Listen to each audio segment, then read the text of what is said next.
सतनाम आदेश गुरु का। जय शिव गोरखाधीश।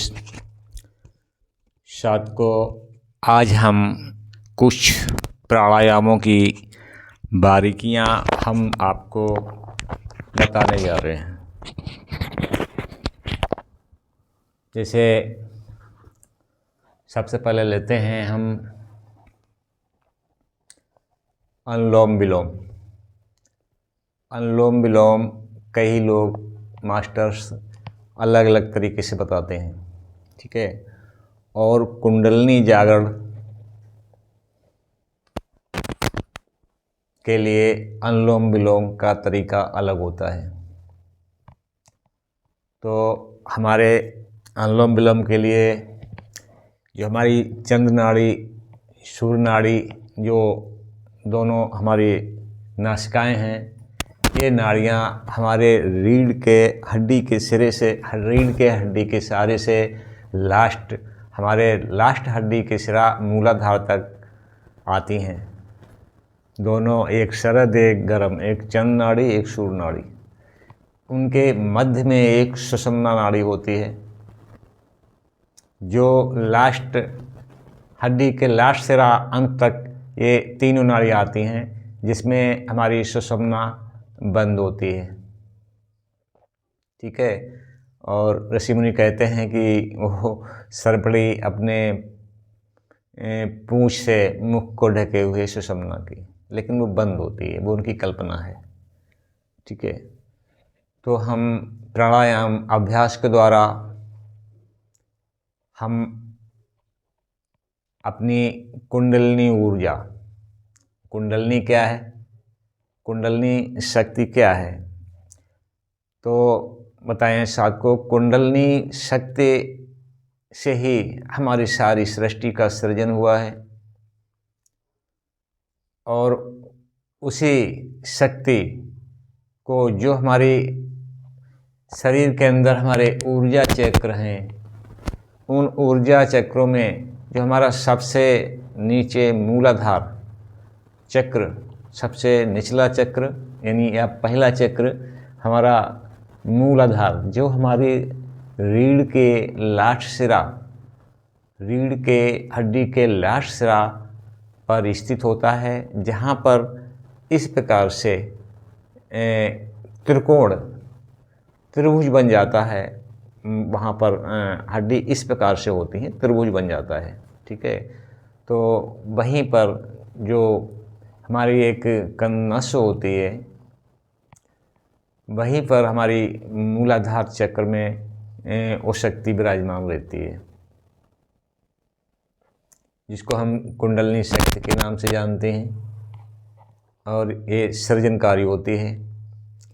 तो हम इसको एक्टिव करने के लिए हम प्राणायाम अभ्यास करते हैं, जो हम अपनी मूलाधार पर प्रहार करते हैं, प्रहार करते हैं। तो इसमें हम श्वास को द्वारा, तो हम इस जो अनुलोम विलोम हम कुंडलिनी शक्ति जागरण के लिए करते हैं, तो उसमें हमें सांस को तेज़ी से लेना पड़ता है, जैसे हम आपको अभ्यास करके दिखा दें, और क्या करना चाहिए और उस समय किस तरह से अभ्यास करना चाहिए, ये हम आपको बता रहे हैं, ठीक है।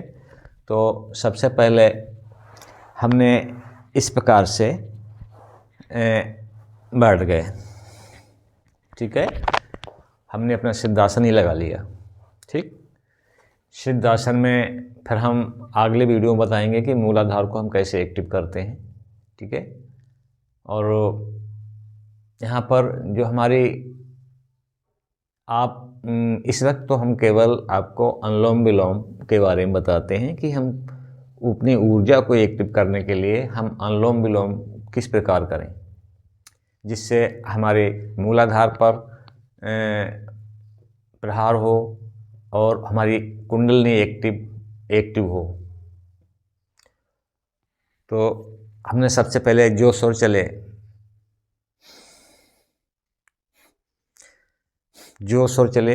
उसी से पहले सांस लेना चाहिए। ये हमारा बंद है, ये इससे लेते हैं, तो इस प्रकार से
तो साथ को इसमें हम इस अनुलोम विलोम की बारीकी बताते हैं आपको कि जैसे हमने सांस को खींचा और सांस को होल्ड किया, और होल्ड करने के बाद जब हम सांस का रेचन करते हैं यानी सांस को हम निकालते हैं, तो जब प्राण वायु जब बाहर निकल जाती है, सांस बाहर निकल जाती है, तो हम वहाँ पर भी एक कुंभक करते हैं, बाह्य कुंभक।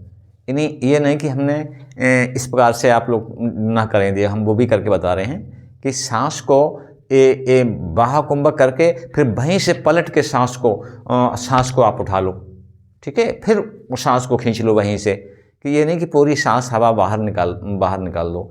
जैसे अब हम करके दिखाते हैं, जो गलत है वो करके बता रहे हैं आपको इस प्रकार से।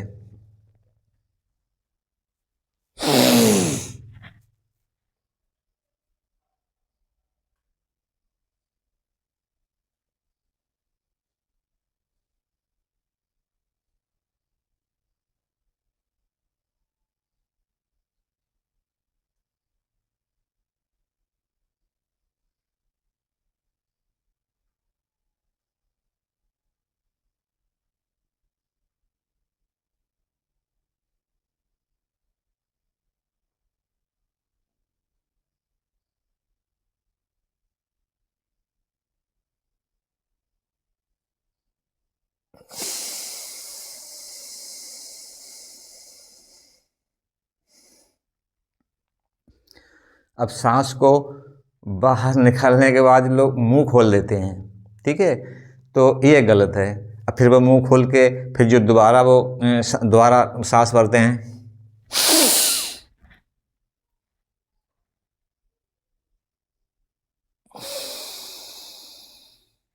ये नहीं करना चाहिए, ठीक है। तो सांस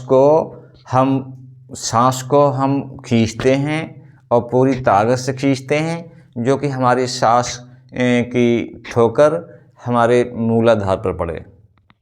इसमें इलेक्ट्रॉन, न्यूट्रॉन और प्रोटॉन का हम विस्फोट करते हैं मूलाधार पर, तब हमारी ऊर्जा वहाँ पर एक्टिव होती है, ठीक है। और कहाँ पर कैसे स्थित होती है, हम ये मूलाधार का वीडियो बनाएंगे। मूलाधार को हम एक्टिव कैसे करते हैं, तो हम उसमें वो सारी बारीकियाँ बताएंगे आपको प्राणायाम की। तो इस प्रकार से आपको नहीं करना चाहिए जो अभी हमने बाद में करके दिखाया, कि हमने एक लंबी सांस ली, हमने सांस को होल्ड किया और एक सुर से हमने नाक को खींचा और एक को बंद कर लिया, और हमने सांस को होल्ड किया, होल्ड करने के बाद पूरी सांस निकाल दी और मुंह खोल दिया, ठीक है। ये नहीं होना चाहिए। हमें सांस बाहर निकलने के बाद बाह्य कुंभक करना चाहिए, और बाह्य कुंभक करते हुए हमें अंदर से ही सांस को पलट के दोबारा लेना चाहिए। जैसे हम फिर एक बार करके आप लोगों को दिखाते हैं। इस प्रकार से अनुलोम विलोम का प्राणायाम करें। फिर से हम बताते हैं, जो अभी हमने बताया ये नहीं करना चाहिए, ठीक है। और सांस को अंदर से ही पलटो, बाह्य कुंभक से आप फिर से सांस भरो, क्योंकि बाहर कुंभक होता है, प्राण को बाहर रोके होते हो, तो बाहर से फिर आप प्राण को भर लो। अंदर नहीं होता है प्राण, अंदर आंतरिक कुंभक वो होता है जो हम सांस को खींच के रोकते हैं, ठीक है। फिर सांस को निकाल के बाहर निकाल देते हैं, फिर जो हम रोकते हैं उसको हम बाह्य कुंभक कहते हैं। फिर वहीं से हम प्राण सांस को फिर भरते हैं। इसमें हम मुंह नहीं खोलते हैं, मुंह हमारा बंद रहता है, ठीक है। तो हम एक राउंड हम आपको करके दिखला रहे हैं ठीक है। अब ये देख लेना चाहिए कि जब भी हम अनुलोम विलोम करें कि हमारा सुर कौन सा चल रहा है, इंटा चल रहा है, पिंगला चल रहा है, ये चल रहा है हमारा, ठीक है।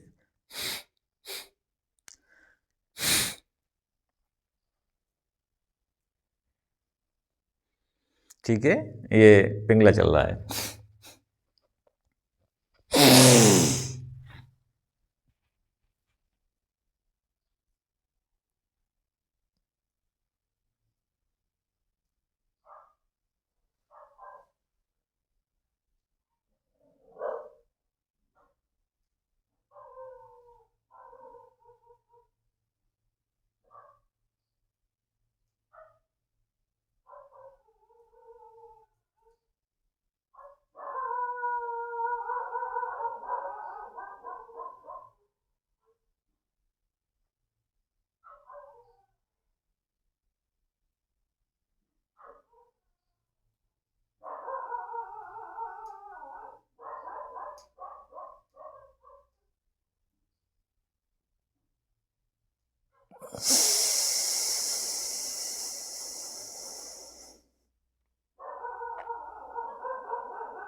तो दोस्तों, ये हमारा एक राउंड हुआ कि हमने इस सुर से पिंगला से खींचा और इंडा से निकाल दिया, इंडा से खींचा सुर को और पिंगला से निकाल दिया, ठीक है।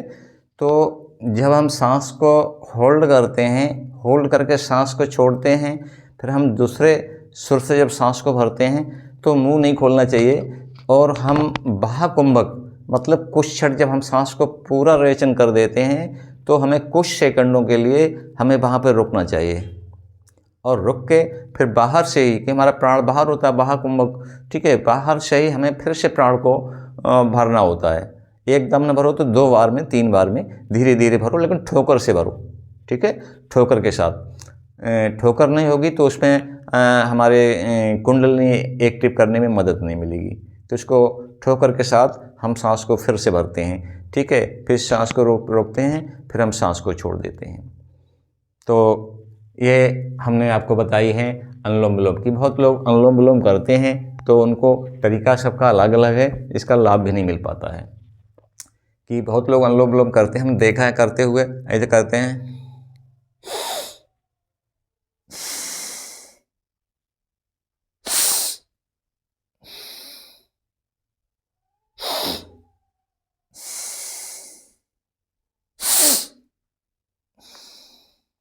तो ऐसे इस तरह से अनुलोम विलोम करते हुए आप लोगों ने भी देखा होगा, लोग मास्टर्स करवाते हैं, योगा मास्टर्स करवाते हैं, ठीक है। तो इसमें क्या होता है कि हम सांस को खींचते हैं तो हमारी सांस फेफड़ों तक ही आ पाती है, और उस फेफड़ों से ही, हमारे लंग्स से ही हमारी श्वास वापस हो जाती है। तो हमें इसका पूरा लाभ नहीं मिल पाता है। हमें प्राणायाम का पूरा लाभ, प्राणायाम का लेने के लिए हमारी प्राणायाम से हमारी बॉडी की पूरे बॉडी के शरीर की नसों का शोधन हो, ठीक है। तो हमें पूरी सांस लेनी होगी, जहाँ तक हमारी सुषुम्ना आई है, सुषुम्ना के पास तक ठोकर बैठे, इस तरह से हमको प्राणायाम में सांस भरनी होगी। तो ये इस प्रकार से ये हमने कुछ अनुलोम विलोम की बारीकियाँ आपको बताई कि अनुलोम विलोम करते समय आपको जब पहला होल्ड करें आप और इसके बाद रेचन करें, यानी सांस को निकालें, तो उस वक्त आप मुंह न खोलें, बाहर से ही हम प्राण को दोबारा, सांस को दोबारा भरें। ठीक है साथियों, तो ये अनुलोम विलोम की हमने बारीकी बताई। ठीक है, और अन्य जो है हमारी मुद्राएं हैं, ठीक है, तो हमारे आसन हैं, उनकी भी हम बारीकियां आप लोगों को बताएंगे। और आप लोगों को कोई भी प्रॉब्लम अभ्यास करेंगे तो कोई भी प्रॉब्लम नहीं होगी। ठीक है, तो जो भी हमारे कुंडलनी शक्ति जागृत करने वाले हमारे साधक हैं, और काफ़ी लोग हमारी साधना कर भी रहे हैं, उन्हें लाभ भी है। ठीक है, तो इस प्रकार से हम अपनी साधना करके अब अगले वीडियो में हम भस्त्रिका की बारीकियां बताएंगे आपको कि भस्त्रिका प्राणायाम कैसा करना चाहिए। प्राणायाम तो कई तरीके के हैं, लेकिन मुख्य प्राणायाम हमारी कुंडलनी जागरण के लिए अनुलोम विलोम और भस्त्रिका ही काफ़ी है साथ को। तो आज हम ये अनुलोम विलोम की जो बारीकियां बताई हमने आपको, तो ये वीडियो आज हम यहीं पे समाप्त करते हैं। ठीक है, जय शिव गोरखाधीश, सतनाम आदेश गुरु का।